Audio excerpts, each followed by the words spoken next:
Bom dia aos amigos aqui presentes, é uma satisfação imensa recebê-los.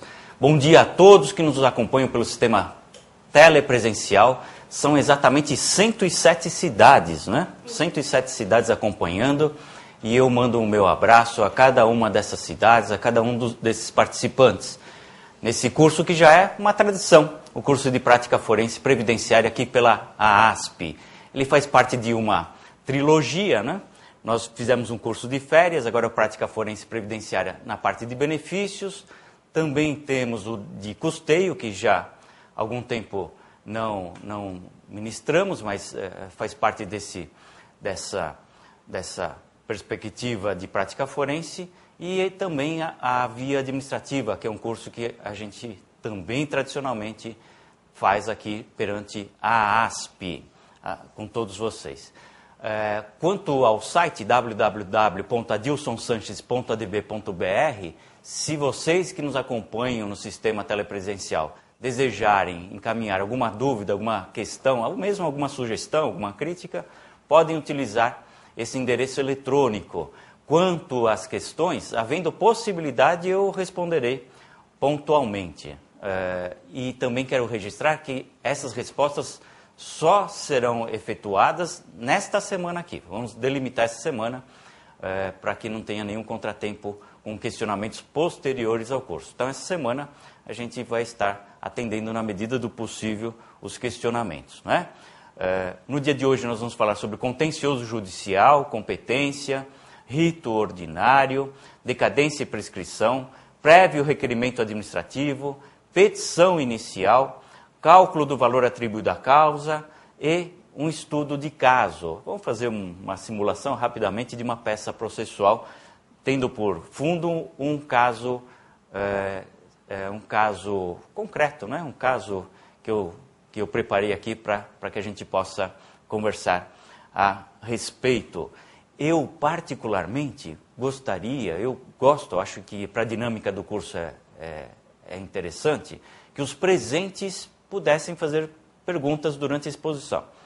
Não há nenhum problema em que isso ocorra. Então, se vocês tiverem alguma questão, vocês aqui presentes, fiquem à vontade para formular a pergunta. Eu só vou pedir para que vocês avaliem se realmente é uma pergunta de interesse comum, né? Caso seja uma pergunta de um caso concreto do seu escritório, uma dúvida pessoal, eu vou estar aqui à disposição de vocês ao final do curso para a gente estar conversando. Também vamos ter um pequeno intervalo, estarei à disposição de vocês. Caso contrário, façam uma pergunta, só me deem tempo de eu repetir a pergunta para quem está no sistema telepresencial acompanhar o questionamento. O livro Advocacia Previdenciária eu vou sortear ao final do nosso curso. Então, hoje é a minha exposição. Amanhã virá o professor Omar Chamon. O professor Omar Chamon é juiz federal aqui de São Paulo. Ele hoje é o vice-coordenador, amanhã ele confirma, mas eu acredito, o vice-coordenador do Juizado Especial Civil Federal aqui de São Paulo. Vocês vão adorar a aula do professor Omar Chamon. Já esteve conosco falando sobre o juizado e amanhã o tema será somente juizado. Vai se limitar a abordar o tema juizado. E no último dia virá o professor Luiz Fernandes. O professor Luiz vai tratar do recurso especial e do recurso extraordinário. O professor Luiz não é um advogado na área previdenciária, embora milite, advogado militante, mas eu vou estar acompanhando a aula do professor Luiz para, de alguma forma, aproximar o conteúdo da exposição dele com o dia a dia do previdencialista, né? O dia a dia de todos nós, tá bom? Para falar sobre prática forense previdenciária, que significa dizer o seguinte: qual é o caminho que eu devo perseguir para satisfazer aquele caso, aquela situação, aquele cliente? Qual é o instrumento que eu devo utilizar para a obtenção do bem pretendido? É basicamente isso. É disso que nós vamos estar tratando nesses 3 dias. Hoje, mais voltado ao rito ordinário, embora eu vou mencionar uma outra coisinha do juizado, porém mais voltado ao rito ordinário. Assim, primeira coisa a discutir sobre matéria previdenciária é justamente o prévio ingresso na via administrativa.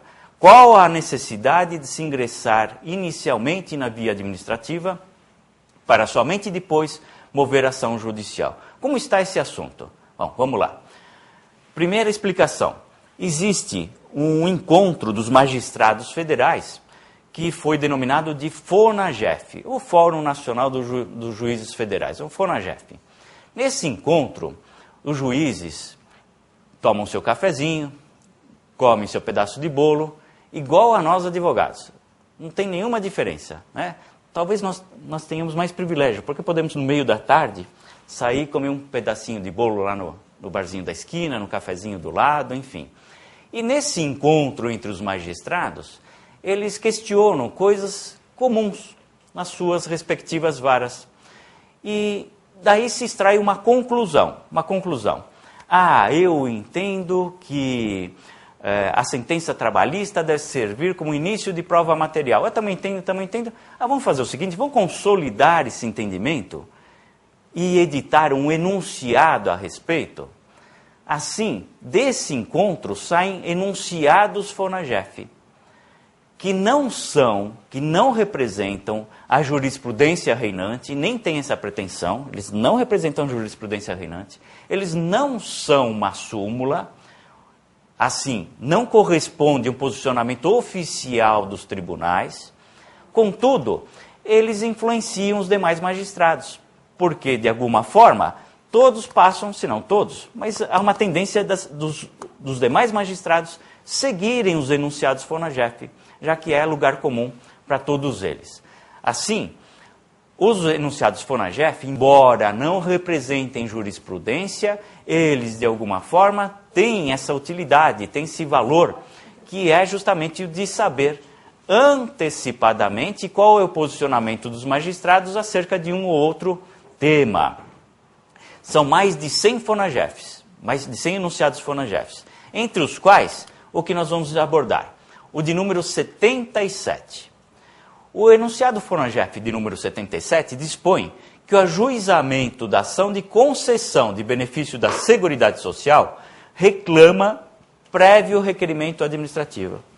Portanto, se eu pudesse assim dizer que há uma forte influência do enunciado 77, eu responderia para vocês que antes de ingressar com uma ação judicial, seja perante o juizado, seja perante a vara comum, seja perante a vara previdenciária, que aqui em São Paulo nós temos, né? Nós vamos falar um pouquinho mais sobre isso, há necessidade de, antes de ingressar com uma ação judicial de concessão de benefício, há necessidade de, primeiramente, trilhar a via administrativa.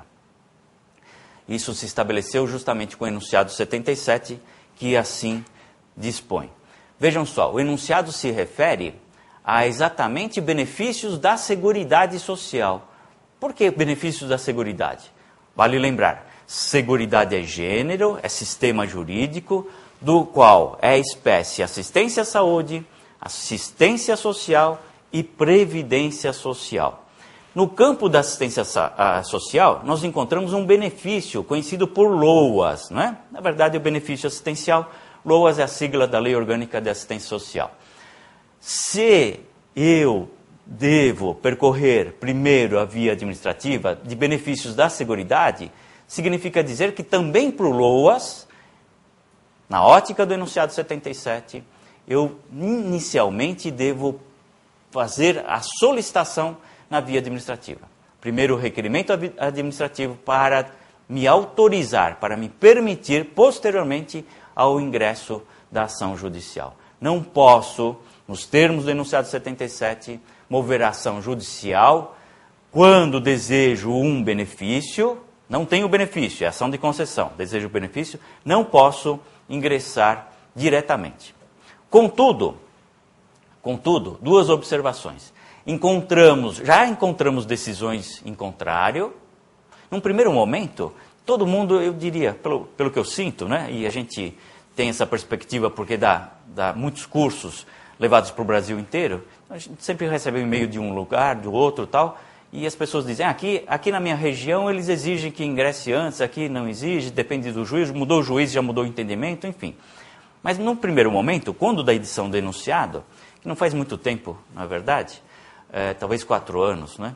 Mais ou menos isso. Quando da edição do enunciado, isso se tomou como uma verdade absoluta. Agora não, já começam a surgir decisões em contrário. E eu presenciei outro dia, em uma audiência, uma posição de um juiz muito interessante.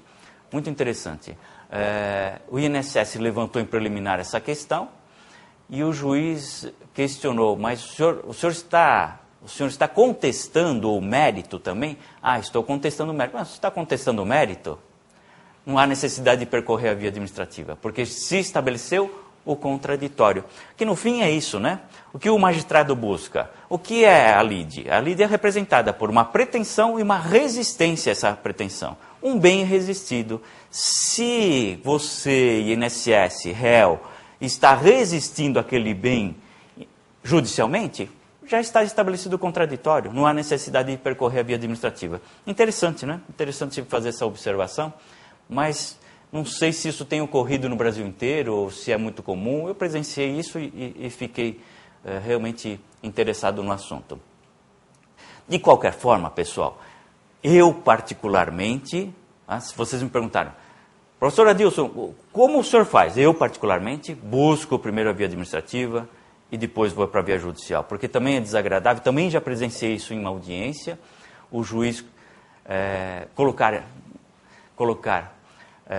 à mesa que ele estaria extinguindo o processo porque o advogado não percorreu a via administrativa primeiro e soa assim como se o advogado não tenha sido diligente ou não tinha conhecimento da lei. É horrível, né? Também nesse aspecto eu acho que a gente, enquanto advogados, nós também precisamos ter essa preocupação, tá bom?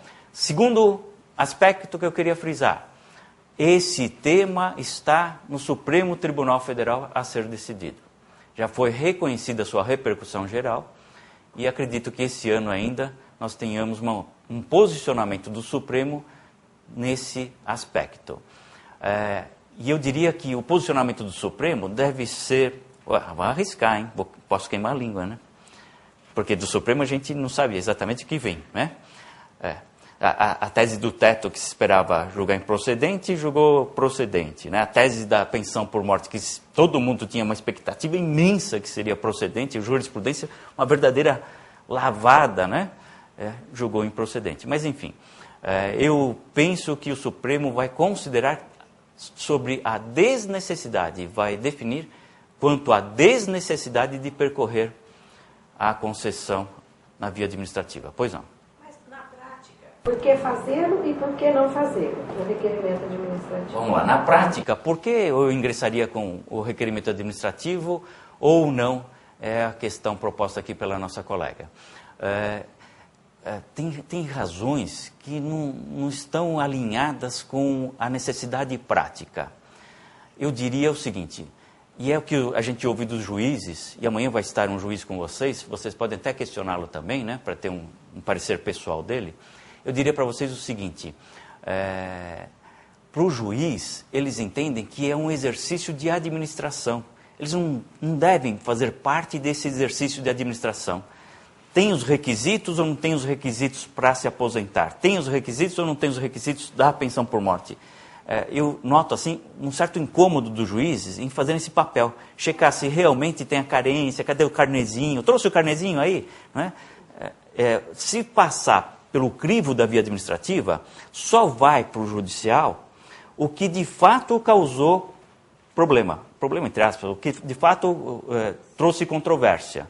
E aí facilita a conduta do juiz, porque ele não precisa se ater a todos os requisitos necessários à concessão do benefício, basta ele apreciar aquele de confronto. Né? Eu arriscaria dizer que é essa a questão. Pegando uma caroninha rápida na pergunta da colega, precisa esgotar a instância administrativa? Vamos lá, vou continuar falando sobre isso. Portanto, hoje eu me pauto por isso. Eu vou pela via administrativa e depois eu vou para a via judicial. Não corro o risco de ter o dissabor, né? Vocês sabem, aqui em São Paulo principalmente, eu não sei Brasil afora, mas aqui em São Paulo as audiências estão sendo marcadas para meses depois e perícias também para meses depois e de repente no meio do processo, se extingue o processo porque não houve o percurso na via administrativa. É realmente um desgaste enorme. Então eu evito. Vamos lá, vou chegar a sua questão. Segundo enunciado que trata desse tema é o enunciado número 78. O enunciado número 78 determina que o ajuizamento da ação revisional de benefício da Seguridade que não envolva a matéria de fato dispensa o prévio requerimento administrativo. Assim, posso concluir.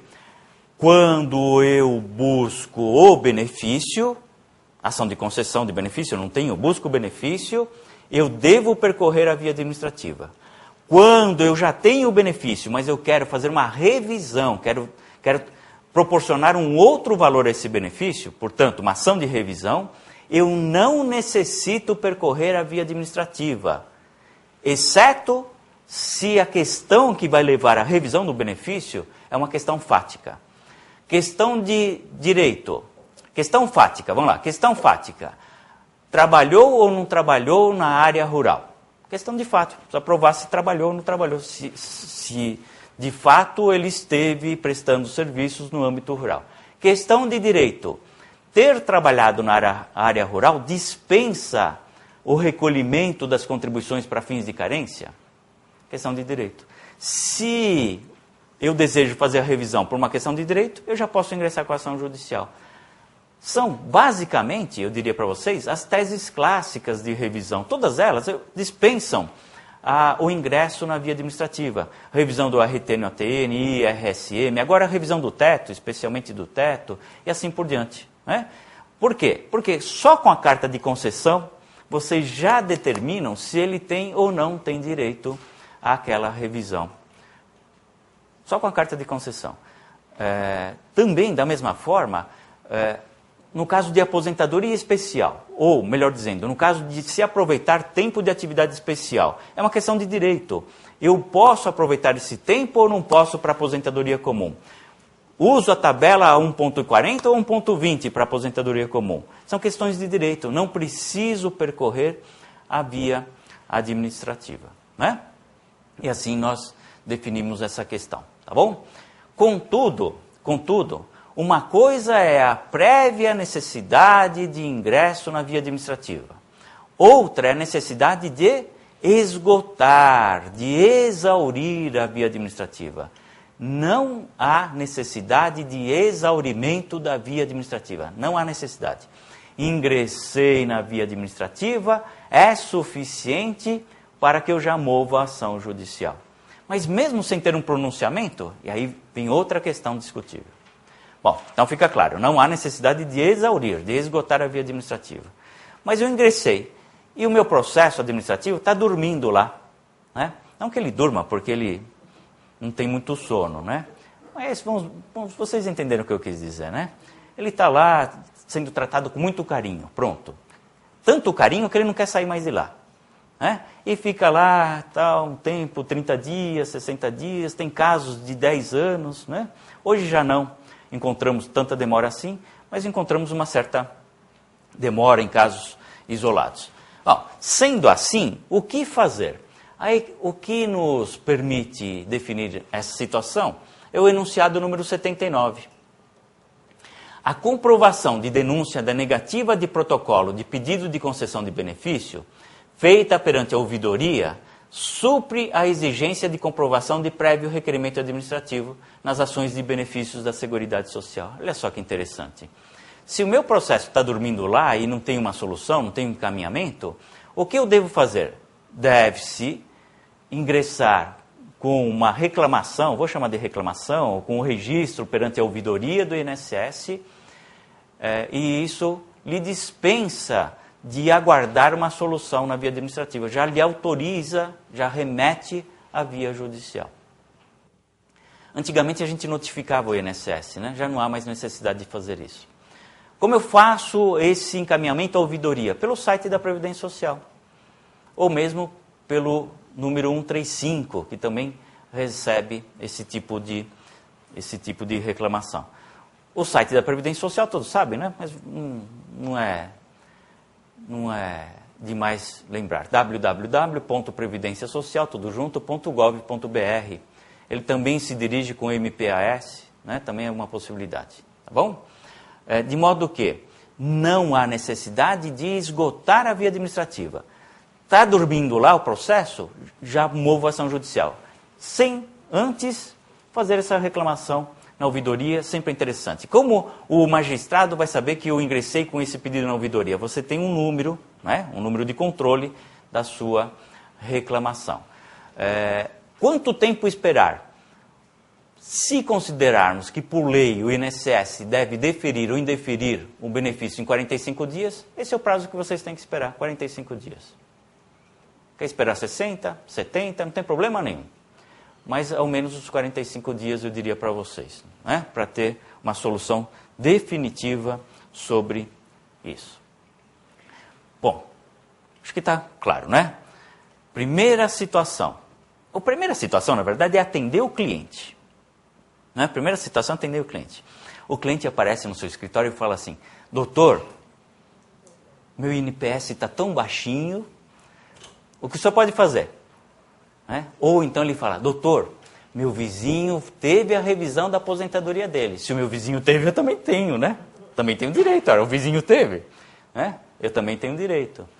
Ou então ele vai lhe dizer assim: doutor, estou passando fome, não posso viver mais com o que eu recebo. Estou doente, né? Ou não estou doente, não importa. Tenho uma série de despesas que o valor que eu recebo não é suficiente para o meu dia a dia. É o que ele vai lhe falar. E o que vocês devem fazer nesse atendimento, já que é um curso de prática forense? O que vocês devem fazer? Pessoal, vocês devem, hoje, inevitavelmente, tirar um CNIS do seu cliente. O que é o CNIS? É o Cadastro Nacional de Informações Sociais. 2. Ter a carta de concessão e memória de cálculo do benefício, se é que ele já é beneficiário. Por quê? Porque com esses dois documentos, vocês têm uma leitura exata do que podem fazer para o seu cliente. Com esses dois documentos, vocês identificam alguma incorreção nesse tratamento dispensado a ele. De modo que é fundamental que vocês, Brasil afora, prestem atenção, um close aqui para mim. É fundamental que vocês saibam interpretar o CNIS e a carta de concessão e memória de cálculo. Deu frio na barriga agora, né, Fernanda? Porque é difícil, não é assim tão simples, né? Mas a prática vai levar a isso. Bater os olhos na carta de concessão, memória de cálculo e já identificar. Aqui pode, aqui não pode, aqui tem um erro, aqui não tem. Né? E nós vamos fazer um exercício no dia de hoje. Vou mostrar para vocês, trouxe uma carta de concessão, mostrar para vocês como a gente pode fazer essa identificação de alguma impropriedade. Né? Então, primeira coisa, CNIS e carta de concessão. Não se esqueçam também, vou ser bem claro para vocês, porque havia um tempo que a gente não tinha problemas, né? E eu não sei se eu ando meio azarado, né? Mas um dia o Corinthians vai ganhar a Libertadores. Por hora, eu não sei se eu estou meio amargo, não sei o que tem acontecido, mas vou dizer para vocês, eu tenho sido muito rigoroso com algo chamado contrato de honorários. Contrato de honorários também não deixem de fazer. Contrato de honorários. Façam uma fichinha cadastral, né, Fernanda? Uma fichinha cadastral com endereço, telefone, CEP, nome da mãe, do pai, CPF, NIT, PIS, PASEP, carteira de trabalho e o que mais puder.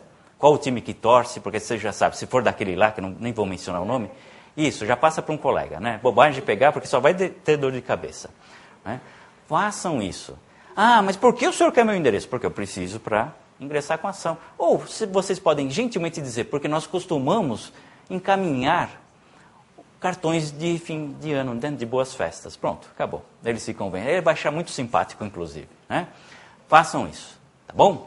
Bom, como eu pego o CNIS e como se há necessidade de ingressar na via administrativa inicialmente, como eu ingresso na via administrativa judicialmente? Aí quem tem essa vivência, mais do que eu, vou ser bem sincero com vocês, é a Fernanda. Não é, Fernanda? E a Fernanda vai então dizer para você.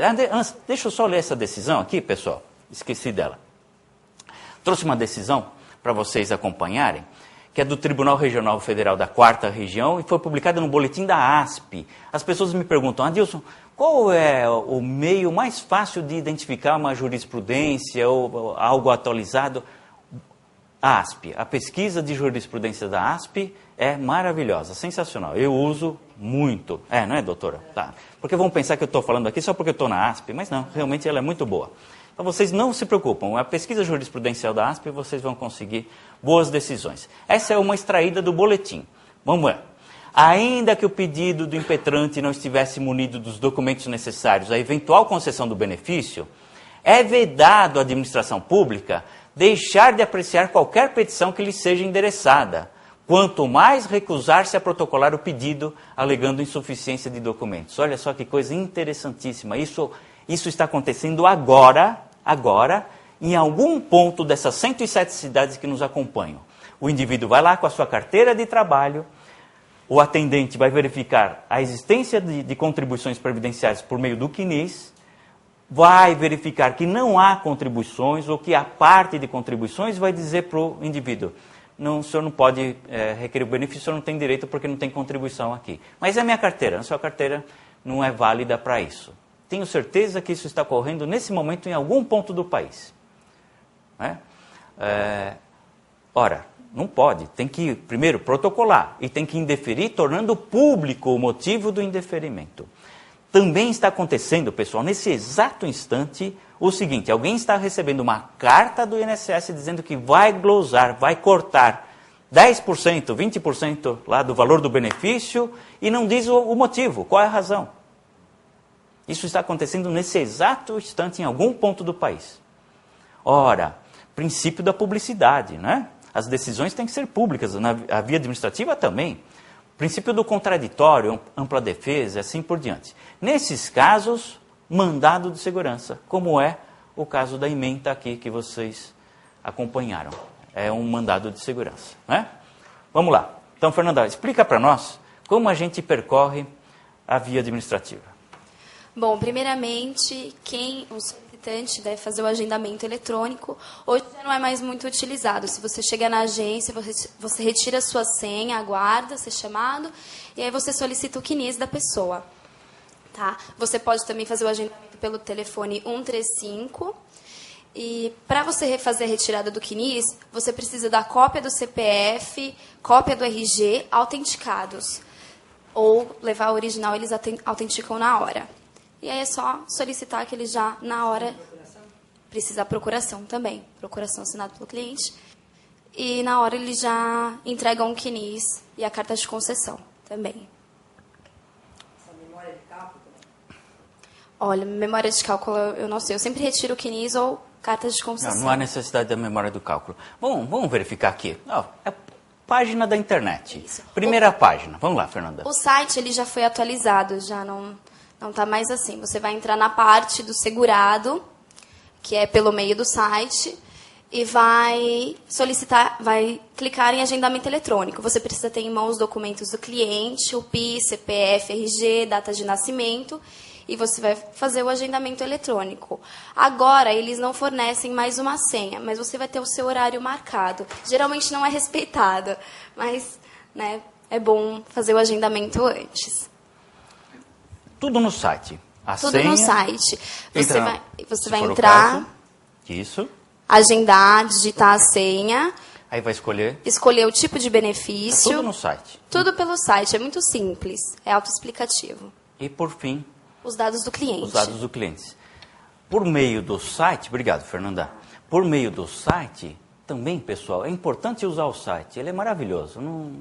Eu costumo fazer algumas críticas ao INSS, mas também faço elogios, é claro. Porque o que nós precisamos é justamente de um bom atendimento. É tudo que nós advogados queremos. Né? Não somos da política do quanto pior, melhor. Não, de modo algum. Tudo que nós queremos é um atendimento suficiente à obtenção do benefício sem qualquer percalço. O site, nesse aspecto, é interessante. Ele faz simulação de cálculos, simulação do valor do benefício, contagem em tempo de serviço e assim por diante. Portanto, usem o site, tá bom? sempre digo duas coisas. Usem o site da Previdência Social e não desprezem a via administrativa. Por vezes, vocês conseguem as coisas na via administrativa e não conseguem na via judicial. Curioso, né? Um exemplo, conseguia na via administrativa a conversão de tempo de atividade especial em qualquer período. Na via judicial, não, havia uma delimitação, né? Maio de 98, havia uma limitação. Se eu ingressasse com a ação direto, eu teria a maior possibilidade de perder essa ação. Se eu ingressasse antes na via administrativa, eu teria a maior possibilidade de obter essa conversão. Assim, não menosprezem a via administrativa. Tá bom?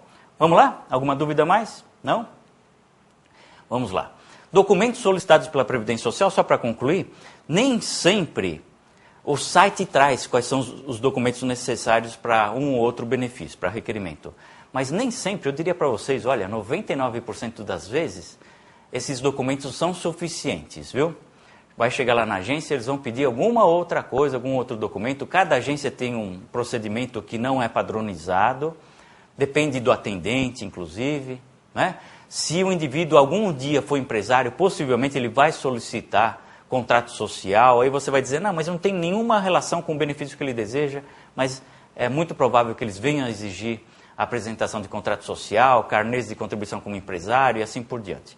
De todo modo, vocês têm uma relação de documentos em relação a cada benefício lá no site. Posso continuar? Já percorremos a nossa via administrativa? Percorremos, né? Tá bom. Tá todo mundo aí vivo, não é isso?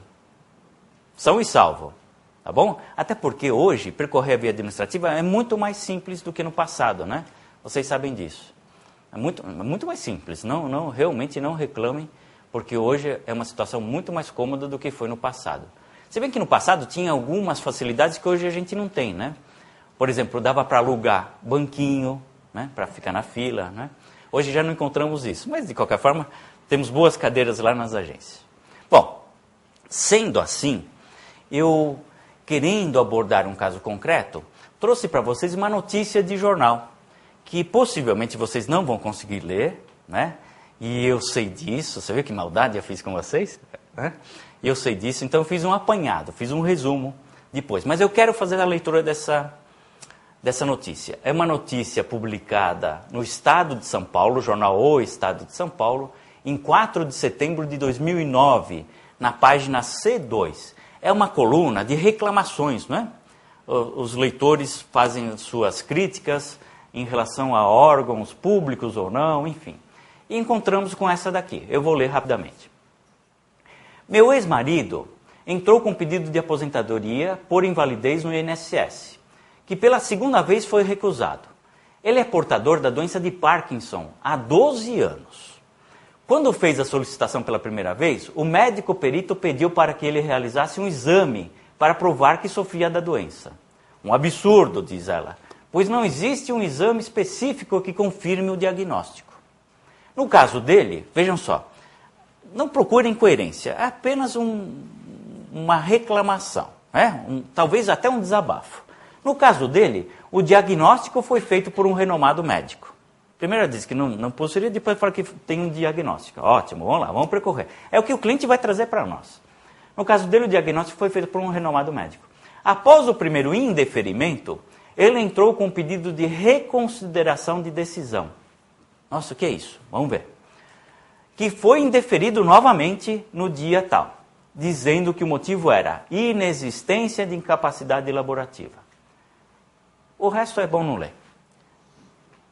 Ela reclama do INSS, do presidente do INSS. Basicamente isso aí, dizendo, e desabafa lá, né? Um homem que precisa de ajuda para ir ao INSS, não tem condições de dirigir, tem dificuldade para falar, para se alimentar e cuidar até da sua higiene pessoal, conseguiria trabalhar? Se revolta contra o laudo que constatou a capacidade para o trabalho.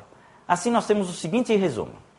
Se vocês quiserem anotar, nós vamos fazer um exercício ao final do dia sobre esse caso. Resumo dos fatos. Aí dá para ler, né? Conseguem? Ótimo. Resumo dos fatos.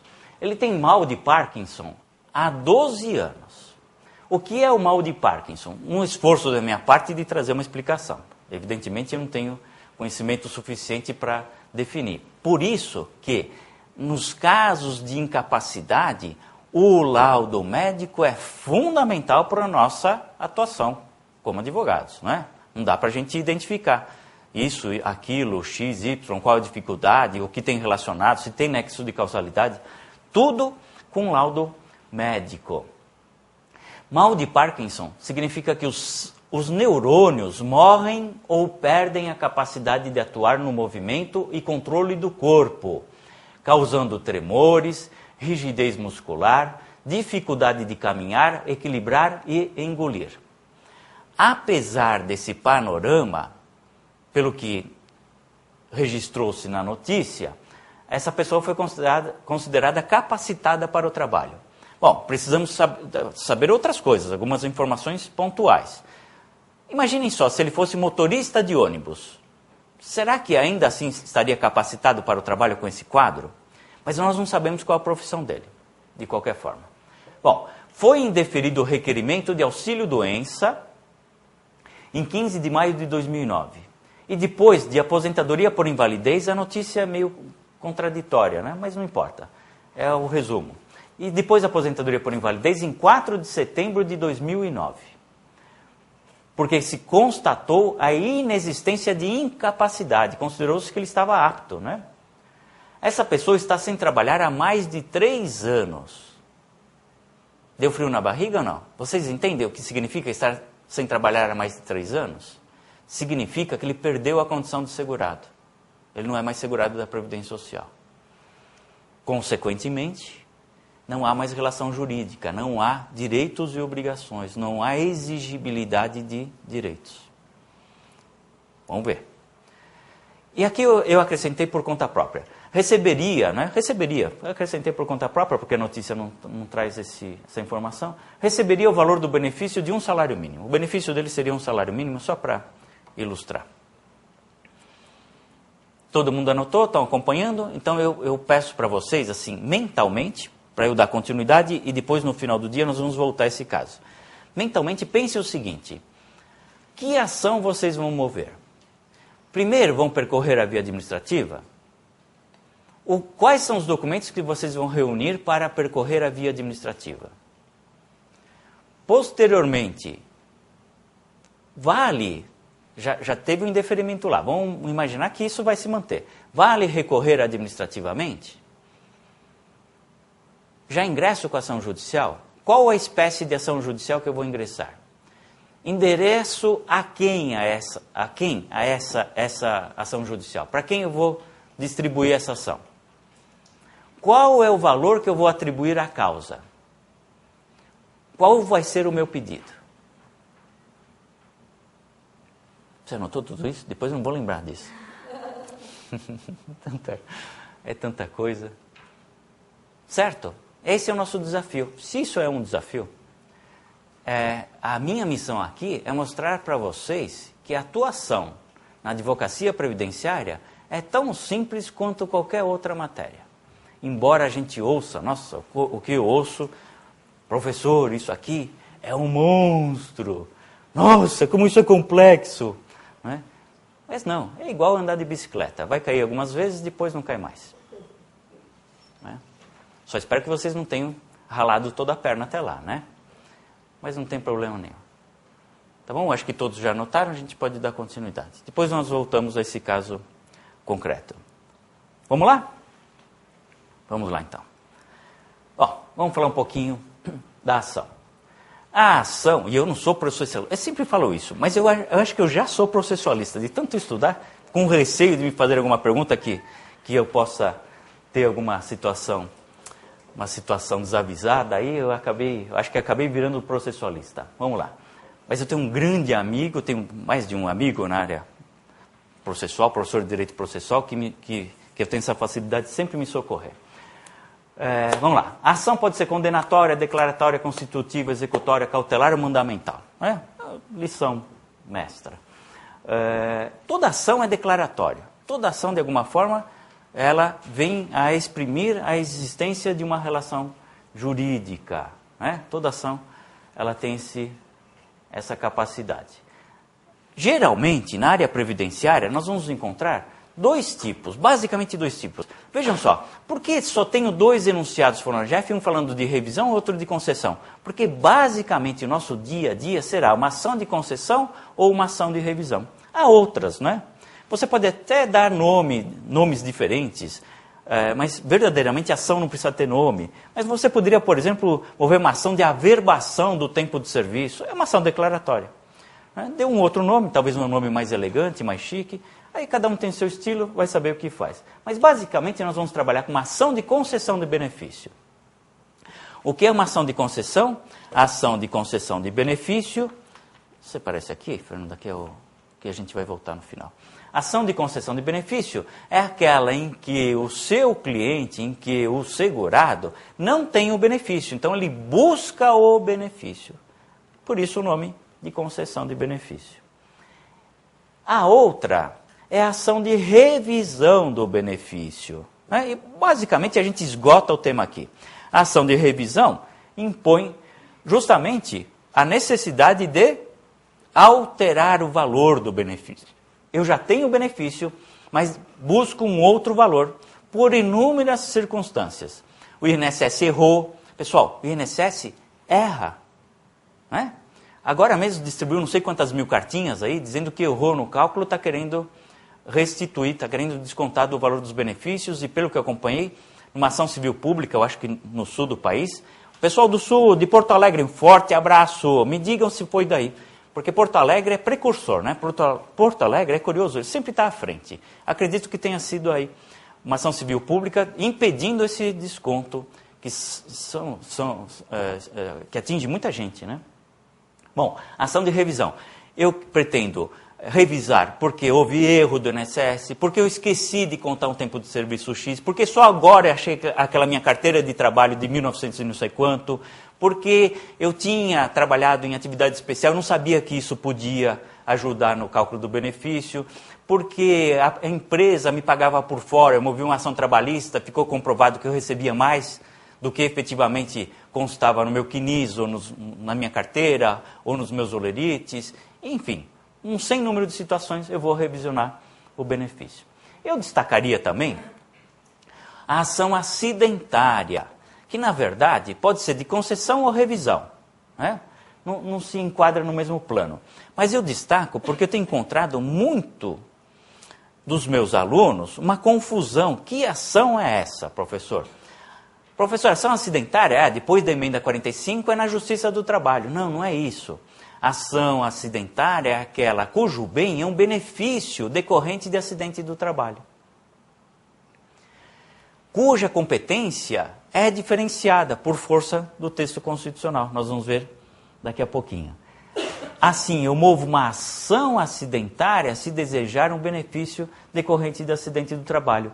Quais são os benefícios? Aposentadoria por invalidez, auxílio-doença, auxílio-acidente e mesmo a pensão por morte. São benefícios decorrentes de acidente de trabalho. O que é acidente de trabalho?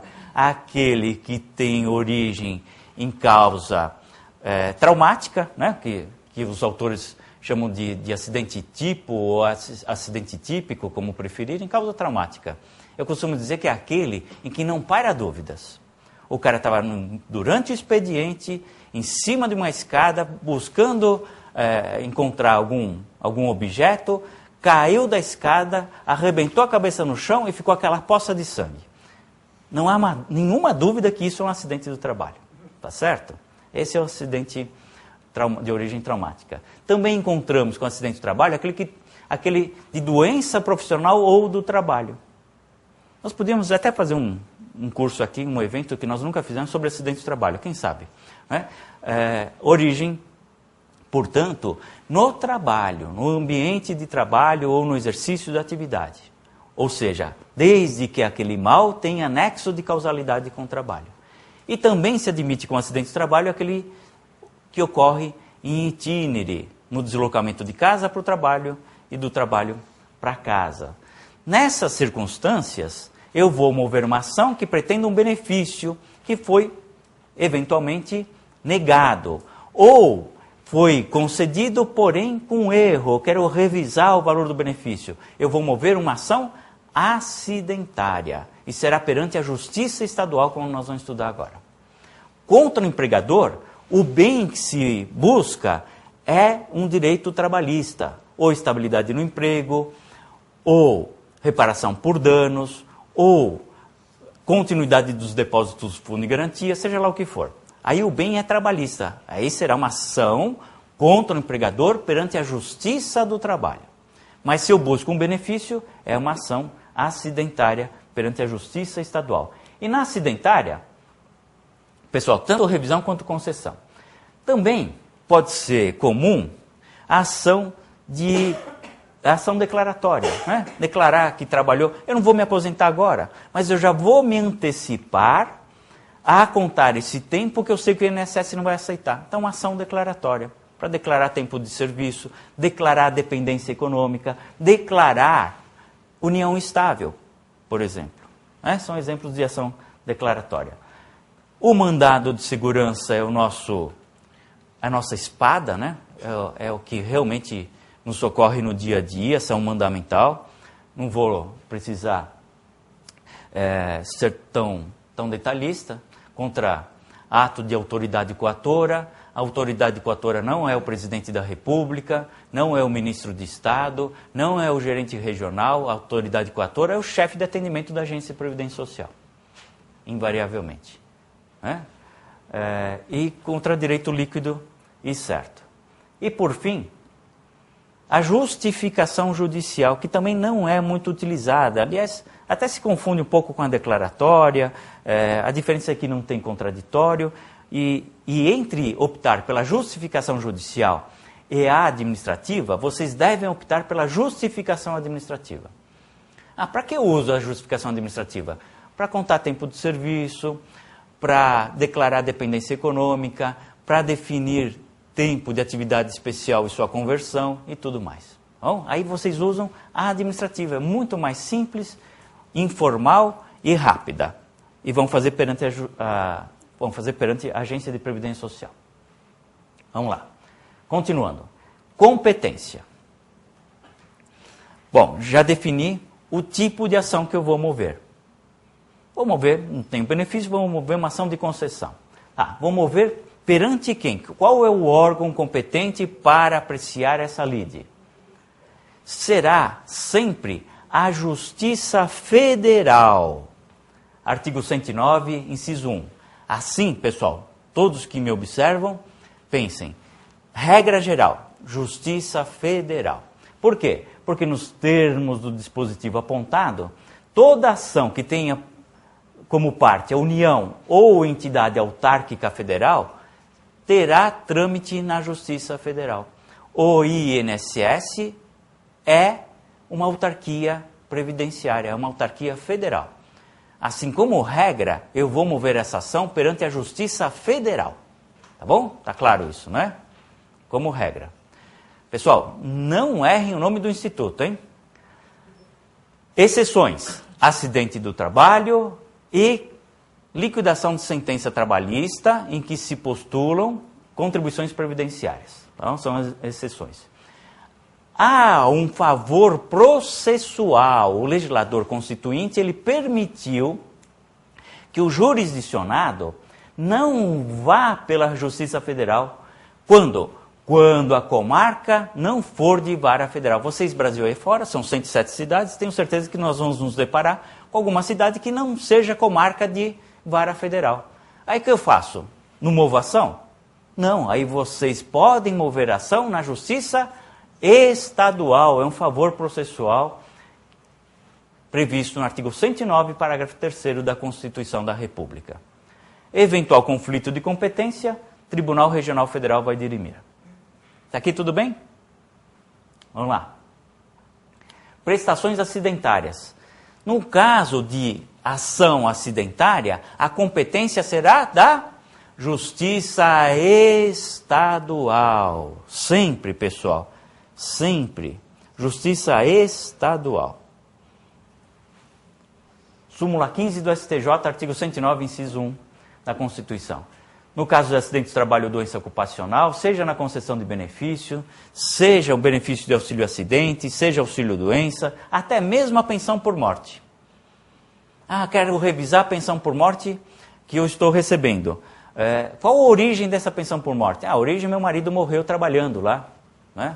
Foi dragado pela máquina. Então você tem que revisar sua pensão por morte na justiça estadual.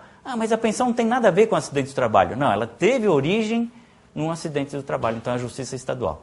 Houve uma decisão isolada do STJ há cerca de 2 anos em sentido contrário, tá bom? Mas parece que isso está superado, foi um ato falho. Isso está superado. Volta com tranquilidade a dizer que também no caso de pensão por morte é justiça estadual quando o fato que lhe deu origem seja um acidente do trabalho. Assim como na revisão do benefício, né? Também na revisão do benefício, o STJ vai ser o órgão que vai dirimir conflito de competência entre o Tribunal Regional e o Tribunal de Justiça. Apanhado. Justiça Federal como regra. Não tem vara federal na comarca? Pode, é uma faculdade. Justiça estadual. Mas eu não quero ir para a Justiça Estadual. Imagina, o magistrado estadual não está habituado com situações, com questões de caráter previdenciário. Tudo bem, não tem nenhum problema. Não, como eu faço? Você vai até a capital do estado e distribua a sua ação numa das varas da capital do estado. Aí já surge o primeiro questionamento. Se eu for até a capital do estado, eu devo observar se é juizado ou se é vara comum? Deve. Se eu distribuir lá na justiça estadual, vou distribuir no juizado estadual? Não. Se distribuir na justiça estadual, sempre uma vara cível estadual. Não se fala em aplicação do juizado estadual para esse fim. Nunca, nunca, e isso é pacífico, não há controvérsia. Então, foi para a capital do estado, aí sim, você vai observar juizado ou vara comum. Vale lembrar, pessoal, aqui em São Paulo, não sei, Brasil afora, possivelmente não seja o mesmo modelo. Aqui em São Paulo nós temos o Juizado Especial Cível Federal e temos as varas previdenciárias. Em São Paulo nós temos varas especializadas, previdenciárias, né?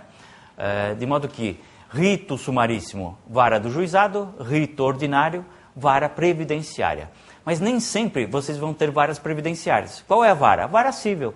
Vai distribuir a uma das varas cíveis da Justiça Federal, tá certo? Aqui em São Paulo também, em caso de acidente de trabalho, Justiça Estadual. Nós temos varas especializadas também em acidente de trabalho, são as varas acidentárias, né? Varas de acidente de trabalho. Nem em todo lugar vocês vão encontrar uma vara de acidente de trabalho. Não tem aqui na minha região. Qual é a vara? Vara cível. Bom, nunca juizado estadual, hein? Pelo amor de Deus, vara cível. Vamos lá? Ainda, se o tema for execução de sentenças trabalhistas, em que se postula a contribuição previdenciária, a competência será da Justiça do Trabalho. Justiça do Trabalho. Em inúmeras situações, né? Fez acordo, vou ler essa emenda. Em controvérsia que houve acordo judicial homologado, a competência da Justiça do Trabalho está limitada à determinação de execução de contribuições previdenciárias desses valores objetos da transação, e não sobre as parcelas do contrato de trabalho reconhecido em juízo. Olha só que interessante. Porque não tem competência para extrapolar a execução das contribuições previdenciárias. Se isso vai contar tempo de serviço, se não vai, se faz jus a benefício, se não vai, se a contribuição também existe do sistema 5S, do sistema S, assim, tudo isso não vai ser objeto de apreciação da Justiça do Trabalho. Bom, e eu sei que vocês já estão perguntando aí para si próprios, né? A sentença trabalhista vale como prova de tempo de serviço, como prova de atividade especial, como prova de dependência econômica perante a Justiça Federal, numa eventual ação de concessão ou revisão do benefício? Eu acho isso um absurdo, mas a resposta é a seguinte: não. Pelo menos hoje, a jurisprudência não se pauta por admitir essa sentença incólume, né? Essa sentença trabalhista como prova suficiente. Admite hoje a jurisprudência como um início de prova, que necessita ser corroborada pela produção probatória na Justiça Federal. É esse o panorama que encontramos hoje. Mas eu tenho fé que um dia isso vai mudar. Não vejo sentido nisso. Aliás, vale lembrar que ambas são Justiça Federal, né? São órgãos da Justiça Federal. Uma especializada, trabalhista, e outra comum. Mas são Justiça Federal. Por que não reconhecer a sentença trabalhista? Porque o magistrado trabalhista é relapso? Porque ele é mais paternalista? Porque ele é parcial? Não posso admitir que isso ocorra. Né? Então deve aceitar. Mas por hora tem esse obstáculo aí. Bom, e se eu tenho uma previdência privada fechada? Trabalhei lá na empresa, a empresa tem uma entidade fechada de previdência privada, eu fui participante, saí da empresa e agora eu postulo alguma diferença, ou a contagem de um tempo, ou de uma revisão, que vai impactar tanto no meu benefício previdenciário como naquele decorrente da entidade privada de previdência social. A competência é a Justiça do Trabalho. Toda vez que o objeto for algo relacionado ao plano de benefícios da entidade fechada, a competência é a Justiça do Trabalho. Entidade fechada, hein? Aquela em que o empregador participa, né? Entidade fechada, Justiça do Trabalho. Esse tema também chegou ao Supremo, pessoal. Por hora, o TST se declara competente para apreciação desse tipo de ação. Tá bom? Alguma dúvida? Não ficou confuso não, né? Ficou bem claro, não é isso? Tá. Como regra, Justiça Federal. Acidente de trabalho, Justiça Estadual. E ponto final. Vamos lá? Vamos lá. Vamos falar um pouquinho da petição inicial. A petição inicial, no direito previdenciário, é diferente. Não tem nenhuma diferença. A estrutura da peça processual é igualzinha a qualquer outra situação, qualquer outro ramo do direito. Não há nenhuma dificuldade. Vai seguir basicamente o contido no artigo 282 do CPC, são os requisitos, né? Que trago aqui para vocês o endereçamento, qualificação das partes, causa de pedir, fato e fundamento jurídico, o pedido, valor, prova, citação, condenação, lugar, data e assinatura. É basicamente isso. E os protestos de elevada estima e consideração. Né? Basicamente isso. Não foge disso, não há nenhuma dificuldade. É igual uma ação de despejo, igual uma ação trabalhista, igual uma ação de pensão alimentícia, igual, enfim, uma ação de reparação por danos. Basicamente isso. Mas, evidentemente, vamos encontrar situações específicas, como a da competência. Vamos trilhar esse caminho? Como eu monto a minha inicial? Primeiro, um endereçamento. Eu vou dirigir essa peça para alguém. O que é uma petição inicial? Olha o processualista aqui falando, hein? Tem que decorar os conceitos, né? São importantes. O que é uma petição inicial? É o ato introdutório do processo. É o ato introdutório da ação. O que é a ação? É o meu pedido de tutela jurisdicional ao Estado. Decorrente do quê? De uma lide. O que é uma lide? Um conflito de interesses. Uma resistência, uma pretensão e uma resistência a essa pretensão. Nenhum segredo, né? Posso virar até professor de cursinho. Tá fácil. Bom, vou endereçar para quem a minha petição inicial? Começo a minha petição justamente com o endereçamento. Se for rito ordinário, e aqui é interessante, o valor atribuído à causa, né, ele tanto define competência quanto rito. Tanto competência quanto rito. Quando eu estipulo o valor à causa, eu já defino qual é a competência e, consequentemente, rito. Se confundem, né? Assim, se é rito ordinário, eu vou trilhar uma vara comum. Uma vara comum. Ou previdenciária. Aqui em São Paulo nós temos varas previdenciárias, em outros lugares do país também temos. E como eu vou endereçar? Excelentíssimo senhor juiz federal da MM Vara, se preferirem, da seção judiciária da sua comarca, da sua região. Nenhum segredo. Aí vocês vão perguntar, mas é por extenso, abreviado, por que não colocou doutor? Pessoal, nada pode prejudicar a sua petição nesses pontos que a gente discute. Quer colocar por extenso, coloque. Quer pôr título, quer oferecer título ao magistrado, coloque. Excelentíssimo senhor doutor, não é? Não quer falar que é senhor? Não faz mal, se for mal educado não tem problema nenhum, já vai direto no assunto, né? O senhor é apenas um tratamento, né? Tratamento cortês ao magistrado, como deve ser, né? E assim por diante. Ah, é rito sumaríssimo, é no juizado. Vou distribuir essa ação no juizado. Como fica? Excelentíssimo senhor, doutor, se preferir, juiz do Juizado Especial Federal Civil da Seção Judiciária de tal. Ah, eu posso falar, excelentíssimo senhor juiz federal do juizado? Pode, mas se é do Juizado Especial Civil Federal, ele só pode ser juiz federal, seria redundante. Mas qual é o mal nisso? Nenhum, é questão de estilo. Bom, nenhum segredo. No juizado especial, fazer um trocadilho, no juizado especial, especialmente, nenhum problema, porque impera a informalidade, né?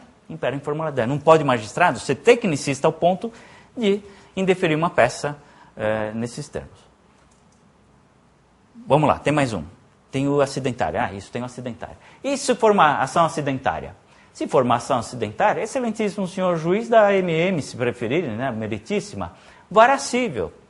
É justiça estadual. Tem vara de acidentes de trabalho. Então, vara de acidentes de trabalho. Há segredo, pessoal? Não, né? Não se pode dizer que é difícil atuar. Superado o endereçamento, vamos para frente? Superado o endereçamento, nós vamos para a qualificação das partes. Nome, prenome, estado civil, profissão, domicílio e residência do autor. Basicamente isso. Mas nós encontramos, conforme a região, algumas outras imposições, né? Por exemplo, número de inscrição previdenciária, famoso NIT, número de inscrição do trabalhador, ou PIS, ou número da carteira de trabalho. Ele já tem o benefício, é uma ação de revisão, o número do benefício. Beneficiário de auxílio, doença, benefício concedido sob número tal. Se não é um requisito obrigatório que possa prejudicá-los, é pelo menos algo que vai ajudá-los, né? Já define, já qualifica e já define qual a situação desse indivíduo. É beneficiário, não é beneficiário, é segurado, não é segurado. Já elimina uma etapa. Não vem o INSS dizer o seguinte, ele não é segurado, ele não disse qual é o número de inscrição dele. Então eu pressuponho que ele não é segurado. Se ele não é segurado, não tem direito ao benefício. Peço a extinção do processo. Por falta de interesse de agir. Então não deixem que isso ocorra, né? Já oferecem um número. Bom, juizado. O juizado tem suas especificidades e eu diria para vocês que não vão encontrar uma única ordem, né? Fernanda, juizado, que nós precisamos lá para o... se bem que o juizado é amanhã, né? Juizado, pessoal. Fala no microfone. Fala para os colegas. Precisa de uma comprovação de endereço, como é? Precisa de um comprovante de residência atualizado. Não pode ser acima de 3 meses. Isso. Que tenha o CEP. Sem CEP não vale nada, né? Não vale nada. Então vocês vão encontrar numa outra situação algo diferenciado. Posso continuar? Fato. O fato é que o cliente lhe trouxe, né? Arrebentei a perna num acidente e tenho 55 mil pinos na perna. Eu tinha que trabalhar dirigindo, sou motorista e não consigo dirigir com 55 mil pinos na perna. Fui no INSS e eles olharam para mim, né? Eu fiquei de pé, fiquei de lado, de costas, dobrei a perna e o cara falou, cara, você pode participar de uma Olimpíada, o que você está fazendo aqui? Não é? Cometeu o erro de bem vestido, né? De bem vestido, não mostrou lá os pinos na perna, não levou a chapa, né? E aí ele precisa do benefício, que foi indeferido. Então esse é o fato, é o que leva ao direito, né? Fato e fundamento jurídico, circunstância de quem viola o direito ou causa prejuízo por ação, omissão, negligência e imprudência, que vocês vão postular. Ele requereu o benefício, data tal, veio a carta de concessão, que é uma carta de indeferimento, nesse caso, e não obteve o benefício. Tem direito nos termos sempre, né? Da Lei 8.213, que é a Lei de Benefícios. Lei número 8.213 de 91, que é a Lei de Benefícios. E vocês vão estabelecer aqui exatamente qual é a situação. Pedido. Posso continuar, pessoal? Pedido. E o pedido? Pedido. Pleitear um direito subjetivo que requer prova, pleitear um direito objetivo, citação do réu, produção de provas, assim por diante. Aqui algumas situações pontuais. Vocês sabem se o cara está incapacitado total e permanente ou total e temporariamente? Vale lembrar, quem está incapacitado para o trabalho total e permanentemente faz jus à aposentadoria por invalidez. Quem está incapacitado para o trabalho total e temporariamente faz jus ao auxílio-doença. Eu não tenho, como advogado, condições de avaliar qual é a situação dele. Vou me socorrer de laudos médicos, né? Nem sempre ele tem laudos médicos. É uma pessoa pobre, marcou lá consultando o SUS. Eu tenho uma cliente que está com hepatite, está quase um ano esperando a sua consulta e está com hepatite, talvez morra antes, né? É essa situação que a gente encontra no país. Não sou eu que estou dizendo. Os jornais televisivos são fartos a apontar o que está ocorrendo na rede hospitalar pública. De modo que, já que eu vou mover uma ação e não sei identificar exatamente qual é o benefício que esse meu cliente faz jus, se aposentadoria por invalidez ou auxílio-doença, o que eu faço? Eu movo uma ação cujo pedido será uma aposentadoria por invalidez. E, alternativamente, se Vossa Excelência entender que não seja o caso, que pelo menos declare incapacidade temporária, levando ao direito de auxílio-doença. Simples.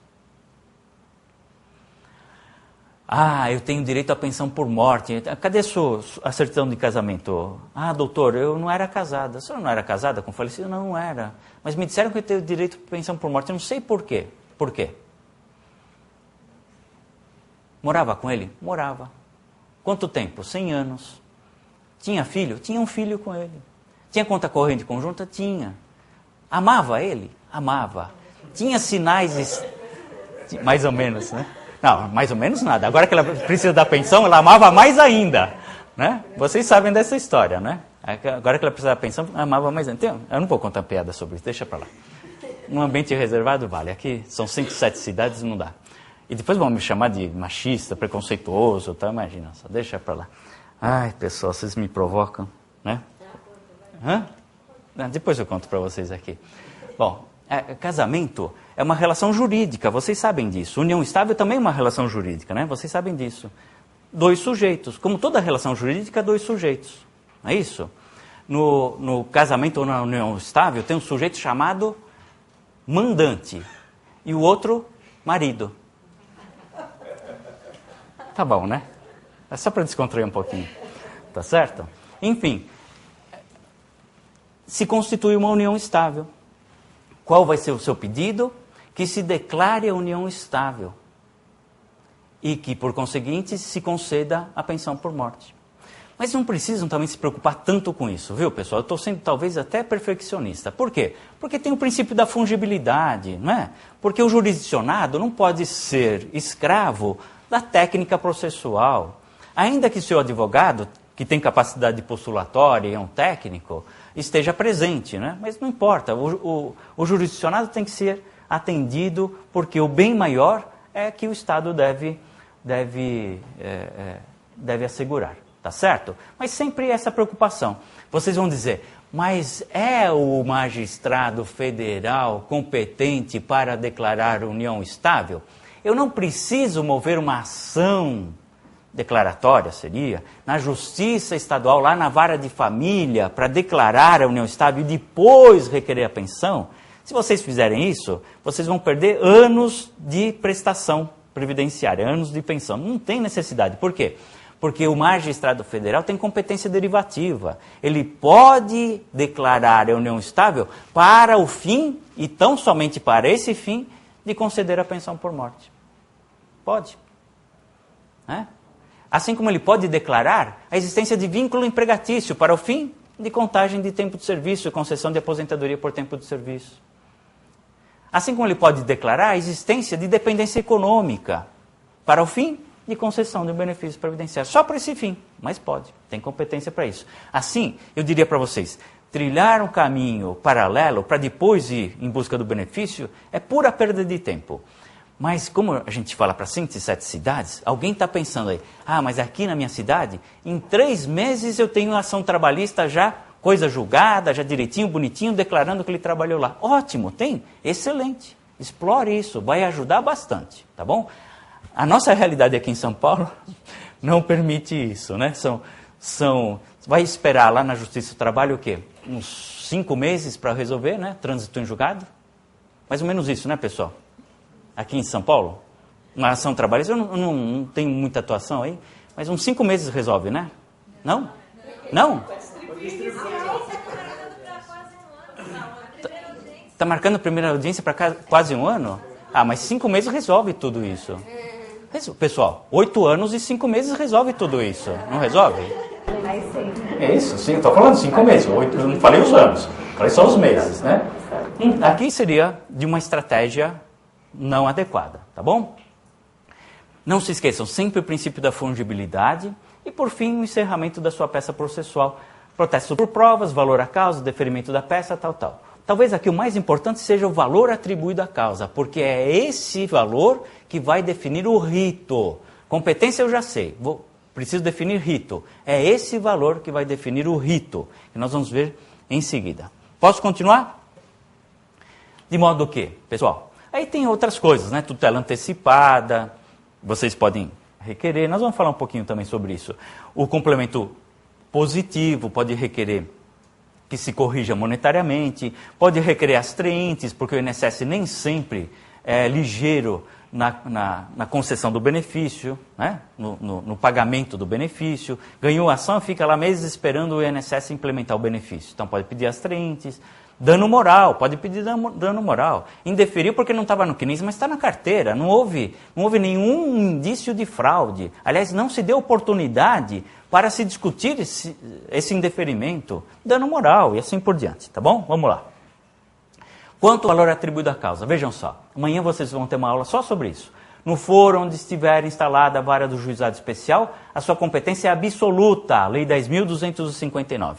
Eu acho isso um absurdo que se estipule competência absoluta para o juizado. Ora, se é uma oportunidade do jurisdicionado ter um trâmite mais rápido, ele pode escolher por esse trâmite mais rápido ou não.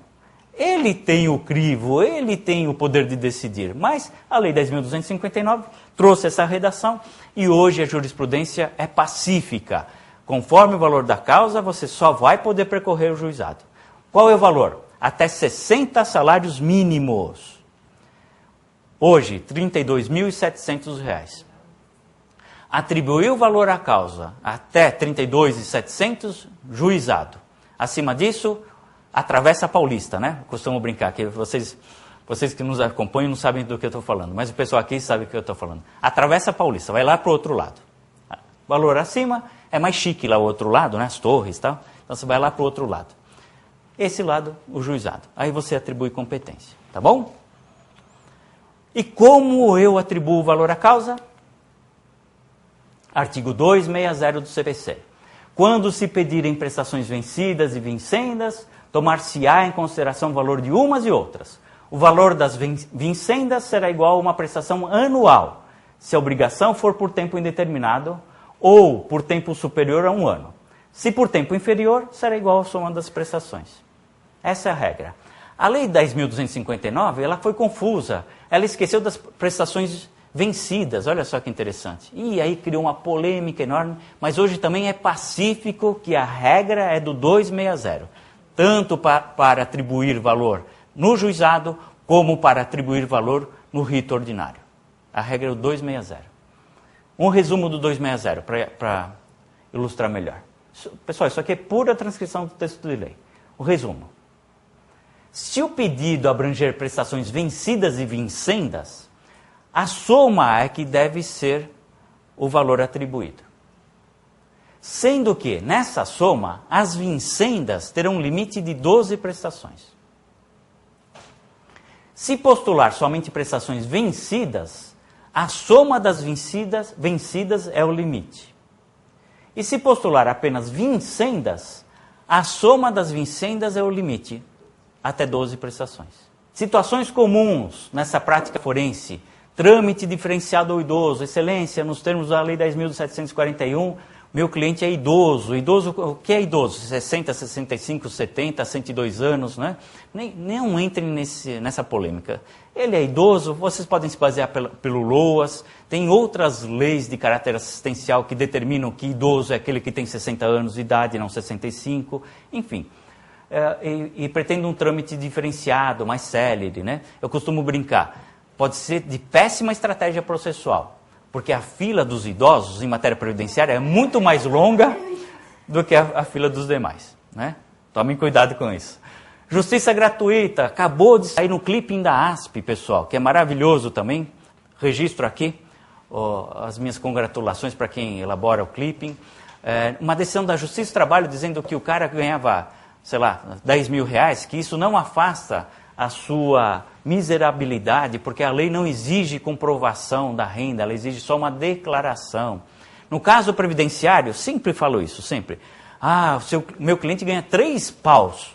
3 paus, doutor? Porra, não pode ser pobre, né? Não, é natureza alimentar. Ele ganha 3 mil reais, mas ele gasta 2.900 com remédio, supostamente. É natureza alimentar. Ele necessita daquilo para a sua subsistência, de modo que não afasta a caracterização de pobre, né? De miserável. Basta a declaração nos termos da Lei 1060 e 7.510. Tutela antecipada, artigo 273 do CPC.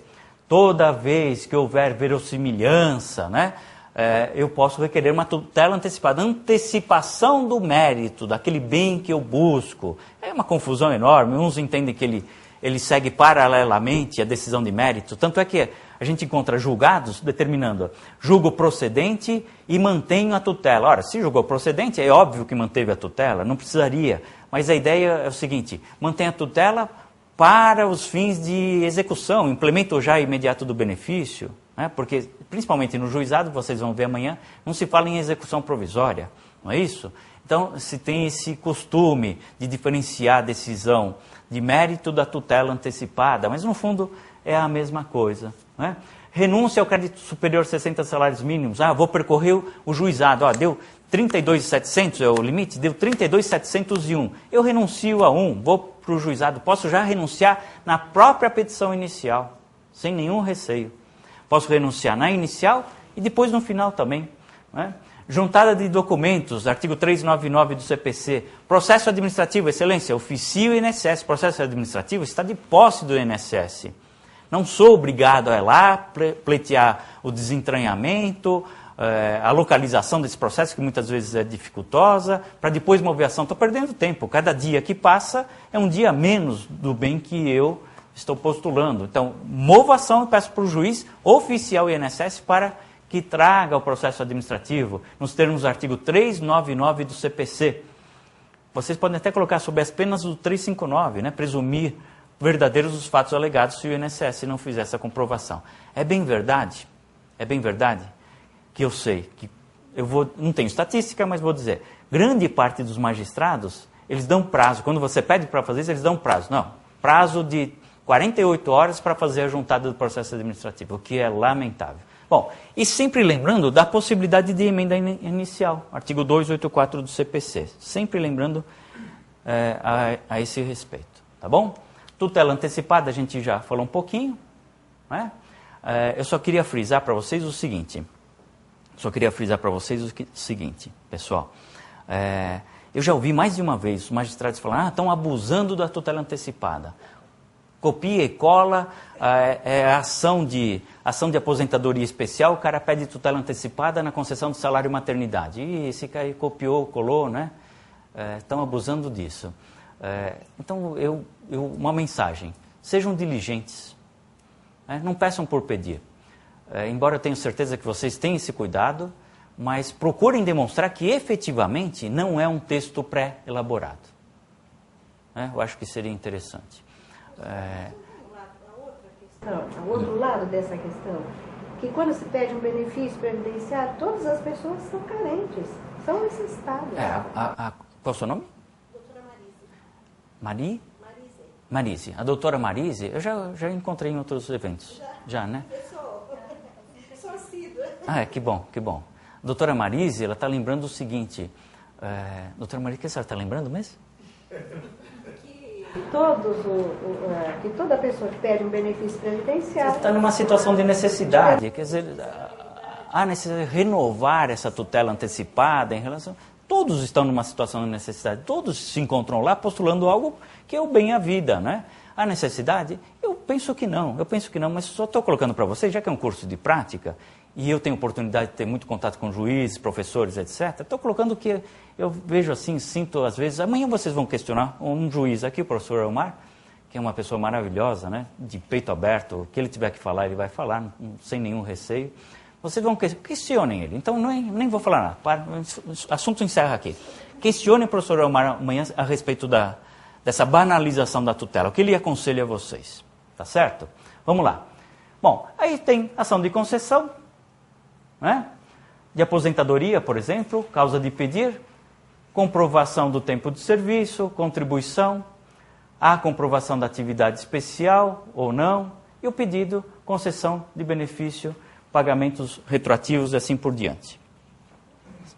Seria basicamente isso aqui. Vamos lá. Eu trouxe um outro caso concreto, que o nosso tempo não vai contribuir. Mas trouxe outro caso concreto para vocês, para a gente fazer esse exercício. Pode ficar como lição de casa, né? Já temos 2 exercícios. Pode ser lição de casa, Fernanda? Eles vão ficar bravos comigo?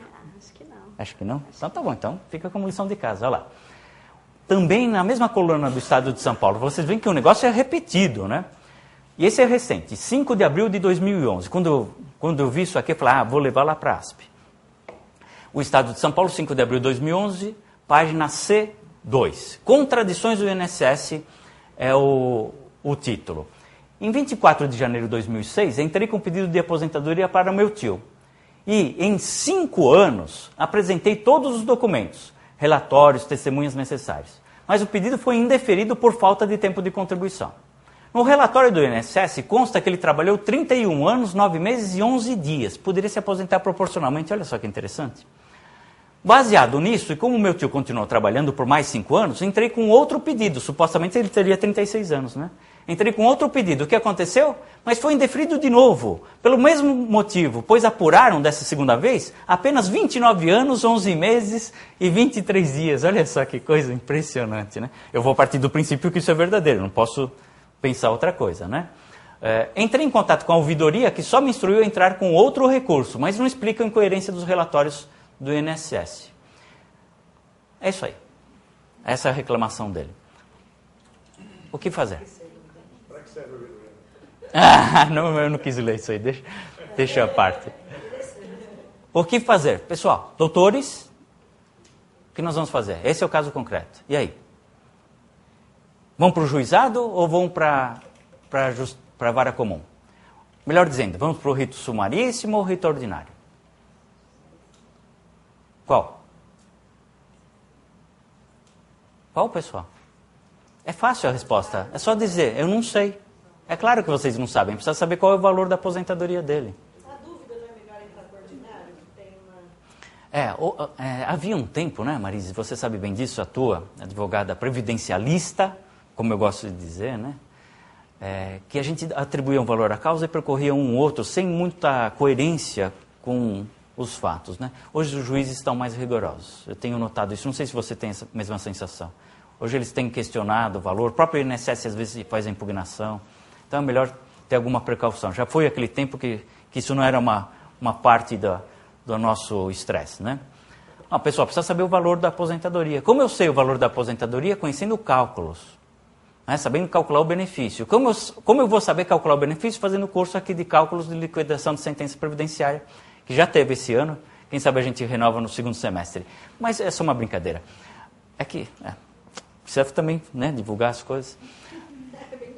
Vendeu peixe, né?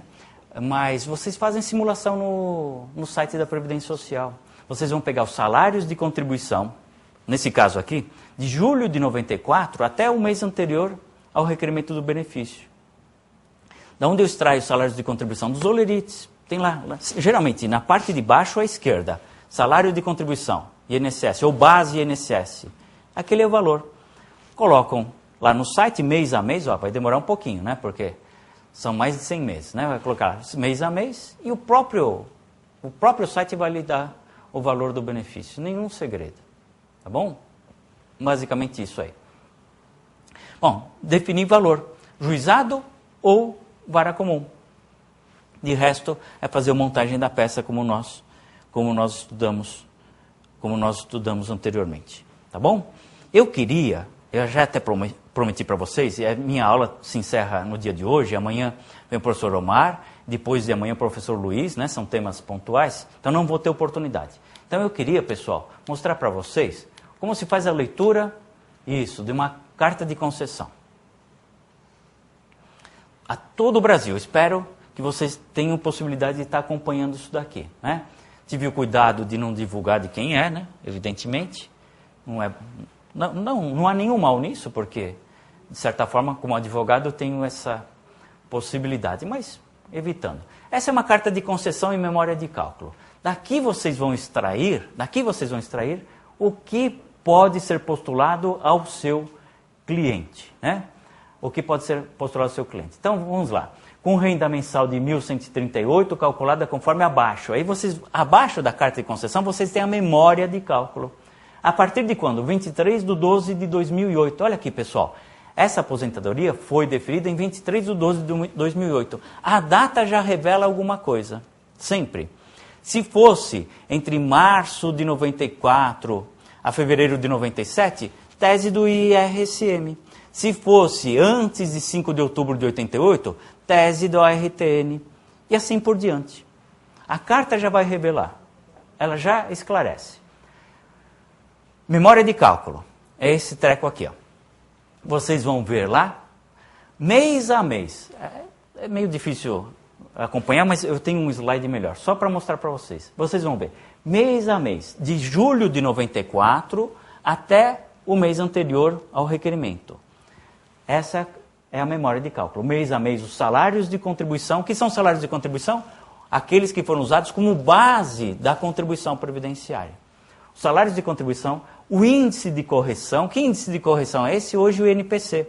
Já foi o RTN, IRSM, já se brigou pelo IGPDI, o Supremo afastou. Hoje é o INPC. E o salário corrigido. Disso aqui se tira uma média aritmética simples. 20% eu desprezo os menores e faço a média dos 80% restantes. Mas o que eu quero destacar aqui, que a gente bate os olhos e já vem correção, é isso aqui, ó. Quero destacar isso aqui. Que a gente bate os olhos e já vem correção. Vejam só, salário de contribuição.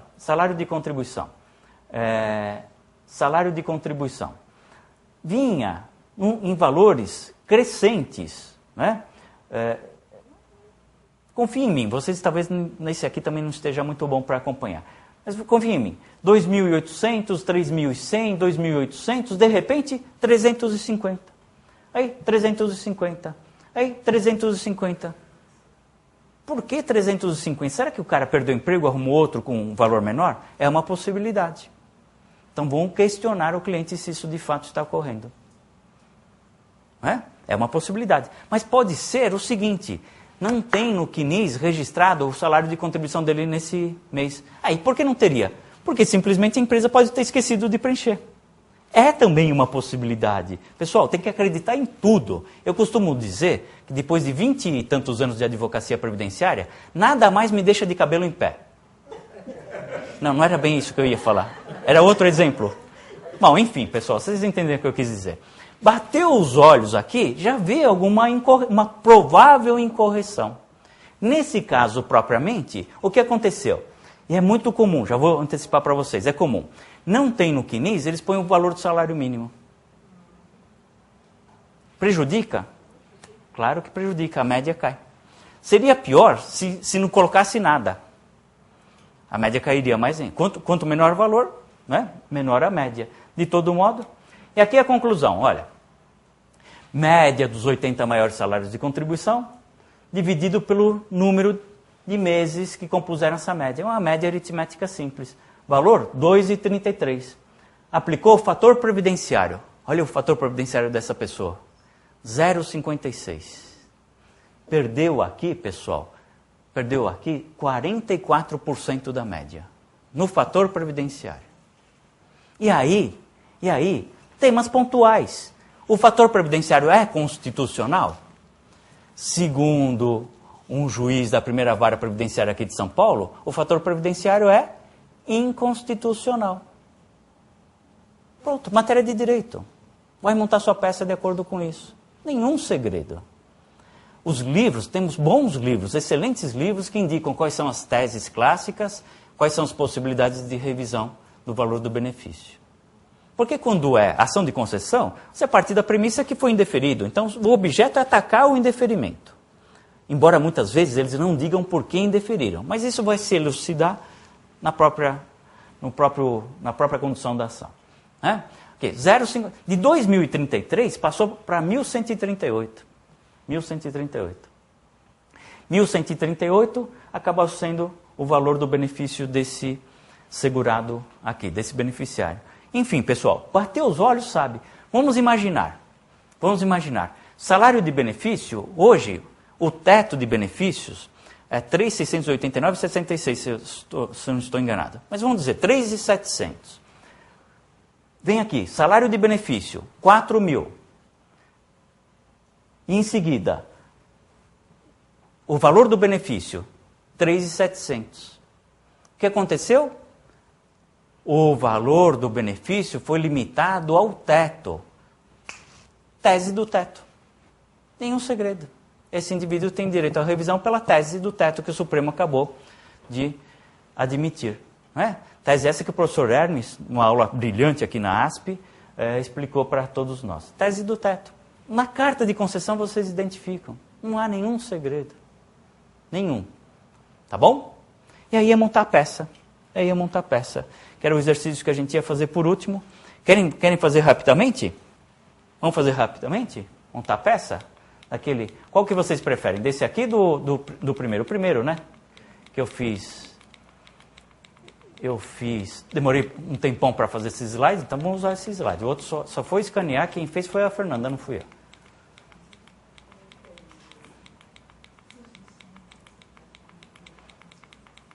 Vamos ver. Aqui. Vamos lá, pessoal? Mas olha, meu expediente acabou porque eu combinei com a ASP que ficaria até esse segundo e agora não faço mais nada. Vamos dizer assim, só faço as perguntas. Bom? Essa é a nossa situação. O indivíduo possui mal de Parkinson há 12 anos. Presumivelmente, ele está incapacitado para o trabalho. Foi indeferido o requerimento de auxílio-doença e também de aposentadoria por invalidez. Considerou que ele está apto. Está há mais de 3 anos sem contribuir. Sem trabalhar, entenda-se, sem contribuir. E vamos imaginar que a gente não tem esse dado, mas vamos imaginar que ele sempre contribuiu com um salário mínimo. O valor do benefício seria um salário mínimo. Bom, vamos lá? Vamos mover a ação. Para quem eu vou endereçar essa petição? Vamos montar a nossa inicial. Para quem? Primeira coisa a saber, o valor da causa. Primeira coisa a saber, o valor da causa. Tem direito a um salário mínimo. Parcelas vencidas. Ele requereu inicialmente em 15 de maio de 2009. Parcelas vencidas, portanto, eu vou requerer desde a data do requerimento administrativo. Antes disso tem uma pergunta prévia. Eu ingresso na via administrativa novamente? Embora há 2 anos aqui eu tenha feito esse pedido? Não tem necessidade. Acabou. Tá certo? Mas ainda tinha o recurso lá pendente. Também não tem necessidade. Pode mover a ação judicial. O único significado é que a ação judicial vai tornar prejudicado o recurso. Tá bom? Mas também não tem necessidade de ficar aguardando ou mandar notificação, etc. Bom, maio de 2009 para cá, quantos meses são? 6, 7, 8, 9, 10, 11, 12. Então nós temos aqui 7 meses, né?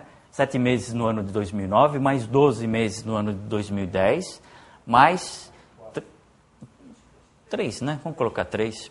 Mais 3 meses do ano de 2011. Quanto dá tudo isso aí? 19, 22 meses. 22 meses vezes 545. Quanto dá? Quem Quem me ajuda? 12 mil reais. Parcelas vencidas. Já estipulamos, 12 mil. Parcelas vincendas. Bom, é vitalício o benefício, não é isso? Se é assim, limitado a 12 prestações. 12 vezes 545... 6 mil. Total? 20 mil reais. Juizado, Jeff. Ai. Causa complexa. Precisa de laudo, não precisa? Tem diagnóstico, não tem? Lembra-se da notícia? É possível diagnosticar, não é possível?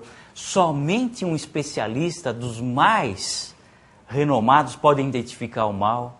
Causa complexa. Nos termos da Lei 10.259, com a aplicação subsidiária da 9.099, que é a Lei do Juizado Estadual, as causas complexas têm por foro rito ordinário, a Justiça Federal, vara comum.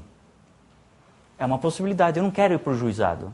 Argua a causa complexa e distribua uma das varas comuns. É uma possibilidade, hein? Com muito receio, tá bom? É uma possibilidade. Outra possibilidade.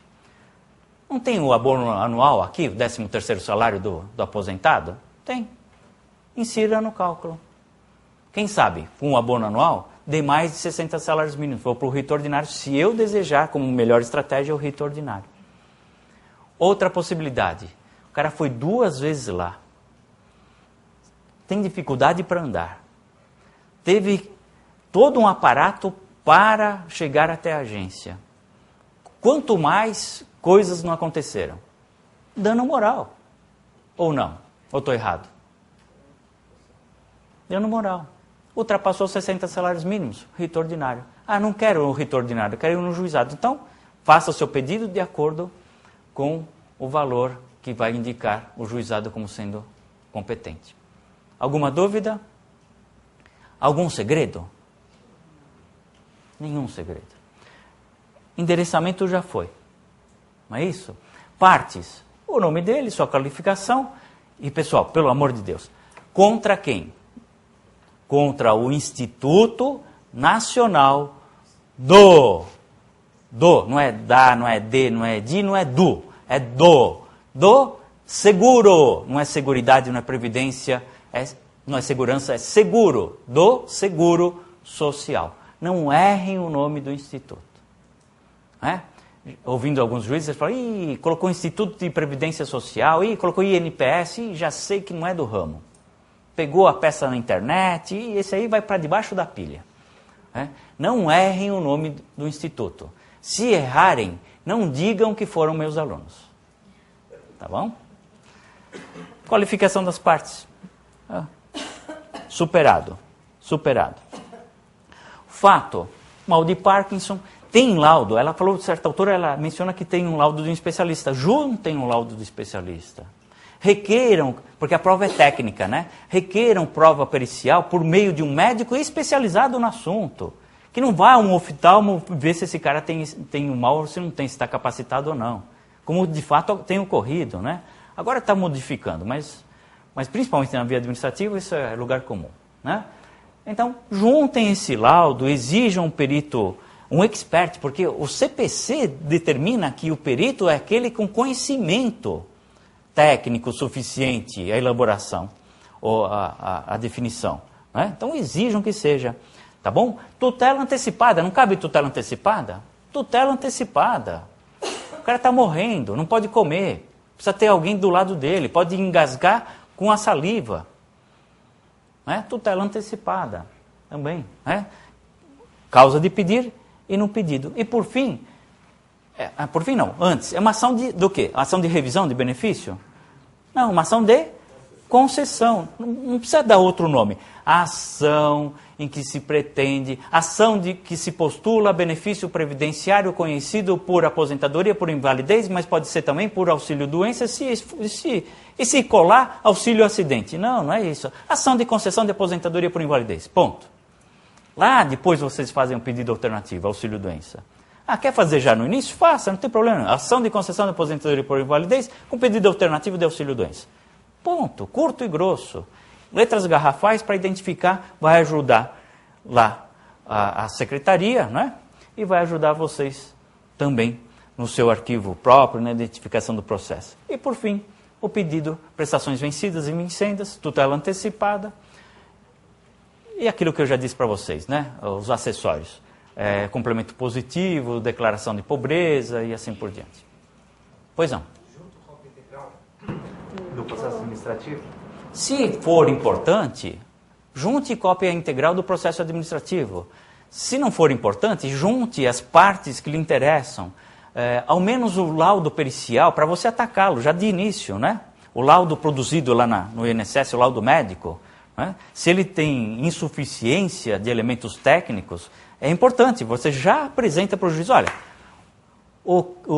quem fez o laudo disse desconhecer esse mal de Parkinson, ele não conhece o que é isso. Ótimo, um prato cheio para você explorar. Né? A literatura médica é unânime em apontar a existência dessas sequelas para quem tem mal de Parkinson. O perito do INSS negou. Então é importante. Tudo que vai servir à sua defesa, né, a sua argumentação, é importante. Mas é fundamental? Não, não é fundamental, tá bom? Por quê? Porque a prova é pericial. De qualquer forma, o juiz vai fazer uma nova perícia. De qualquer forma, ele vai se pautar por isso, sob pena de nulidade, né? Mas ele pode conceder a tutela mesmo sem perícia? Pode conceder a tutela mesmo sem perícia. Para isso, você vai ter que persuadi-lo. Como você faz isso? Junta um laudo do médico particular dele, do médico do trabalho da empresa, de um especialista, o que você puder. O cara é pobre, não tem condições nem de ir na audiência, tive que dar um vale-transporte para ele. Paciência, a gente luta com as armas que tem. Luta com as armas que tem. Agora, pessoal, vocês movem ação para perder a ação? Não, então tenham consciência disso. Né? Vou mover ação para ganhar ação. Não porque eu sou bacana, maioral, né? Porque eu estou convicto do direito do meu cliente. Só por isso. Certo? Alguma dúvida mais? Não? Então, da minha parte, eu agradeço muito a atenção de vocês. A gente vai... Nós temos... Isso, essa questão que eu coloquei de propósito, né? Ele está 3 anos sem trabalhar. Isso faz com que ele tenha perdido a condição de segurado. E vocês se antecipem já essa questão. Muito obrigado pela sua participação. Vocês se antecipem isso, porque é batata. O INSS vai contestar isso aqui, vai explorar isso aqui. Como vocês vão fazer? Já de antemão vocês esclarecem que ele está incapacitado para o trabalho, não pode ter renda porque não pode trabalhar e, consequentemente, não pode contribuir. Ninguém pode contribuir se não tiver renda. Tem um contribuinte facultativo. Ele também precisa ter renda para contribuir, senão ele não consegue contribuir. Aí vale sempre, pessoal, quis destacar exatamente isso. Vale sempre uma ementa, uma parte de doutrina, não copiar e colar, hein? Isso é bobagem, ninguém vai ler. Uma ementa, uma parte de doutrina, né, Fernanda? Aquela ementa que tinha quantos parágrafos? 45 parágrafos. Aí o que você fez? Pegou o parágrafo que interessa. Né? Tá aqui, ó. Do que falava mesmo aquela ementa? Fala no microfone. Do que falava aquela ementa? Falava referente à perícia, que não há necessidade de se basear somente na perícia, sim nas condições da pessoa, como de saúde, aparência física. Não é essa que eu estou lembrando. Aquela da inclusão social. Não, claro que você colocou. Claro que você colocou. Da inclusão social. Não perde a condição de segurado aquele que está impossibilitado de ter inclusão social. Como ele pode trabalhar nessas condições? Se tomar um copo d'água pode sufocar. Portanto, nunca perderá a condição de segurado aquele que está completamente alijado, retirado, extraído do mercado de trabalho. Uma decisão isolada, né? Mas do STJ, inclusive. Uma decisão isolada que é interessante. Tá bom? Aí vocês já se antecipam essa questão, que é importante, eu diria que é importante. Até para sustentar a tutela antecipada. Eu agradeço mais uma vez aos presentes, um prazer imenso reencontrá-los, muitos reencontrá-los e conhecer novas pessoas, né? Agradeço imensamente a todos que estão no sistema telepresencial. Espero que vocês, por esse sistema, puderam acompanhar o nosso curso. Espero ter trazido coisas que vão agregar para vocês no nosso dia a dia. Agradeço imensamente a doutora Fernanda, que atenciosamente me acompanha aqui nesse curso. Vai estar aqui amanhã com o doutor Omar Chamon. Eu não vou poder estar com vocês amanhã por força de um outro compromisso acadêmico, mas tenho certeza que vocês vão adorar, tenho certeza, absoluta certeza, tenho até preocupação, não é certeza, tenho preocupação, vocês vão gostar mais dele do que de mim, aí vou ficar com ciúmes enorme, né? A Fernanda vai estar com ele aqui, também vai endereçar, vai encaminhar o tema. De resto, um forte abraço e façam justiça social. Muito obrigado.